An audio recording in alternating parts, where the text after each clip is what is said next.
কিতা অবস্থা পাইছে বকল আসন নি হল বালা আশা করি আপনারা হল আছেন বালা তেরা ভাষা শ্রী শ্রী বিষ্ণুপদ ধামে মামা বাইক না গিয়া কিতা কিতা করলাম এই ভিডিওতে তুলে ধরার চেষ্টা করবো লোকে তাহকার সম্পূর্ণ ভিডিও দেখাকা বিষ্ণুপদ ধাম তীর্থস্থান হিসেবে খ্যাত, তেমনি ধর্ম বর্ণ নির্বিশেষে এটি একটি দর্শনীয় স্থান।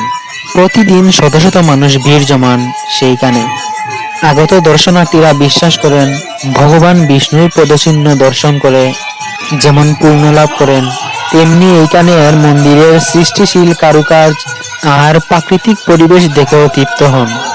বৃন্দাবন গিয়ে যে ফল লাভ করা যায় তা এখানেই করতে পারবেন। এখানে গিয়ে আপনার মনের সব আশা পূর্ণ করতে পারবেন। দেশের গুরুত্বপূর্ণ দৃষ্টিনন্দন এই পূর্ণভূমি এবং এখানকার নানা কার্যাদি নিয়ে এই শ্রী শ্রী বিষ্ণুপদ ধাম বাংলাদেশের পিণ্ডদানের একমাত্র স্বীকৃত পবিত্র ভূমি।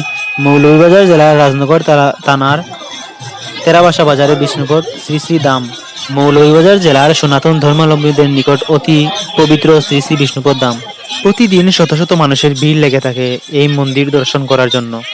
তো গাইজ, ভিডিওটি যদি ভালো লাগে অবশ্যই লাইক কমেন্ট শেয়ার করবেন আর অন্যকে দেখার সুযোগ করে দিবেন আর সাবস্ক্রাইব করতে ভুলবেন না। শ্রী শ্রী বিষ্ণুপদ ধামে 41তম 40 প্রহর ব্যাপী নামযজ্ঞ অনুষ্ঠান ছিল আর সেখানে আমার মামা ভাইগনা একসাথে গিয়ে মন্দির দর্শন করলাম, ধূপকাঠি জ্বালালাম, তারপর ভগবানের প্রসাদ খেয়ে বাড়িতে ফিরে চলে এলাম। और अगर तुम लोग नए हो तो सब्सक्राइब करो, वो जो लाल वाला बटन है उस पर फूट फेंक के मारो या फिर मोमबत्ती, मुझे नहीं पता, बस क्लिक हो जाना चाहिए।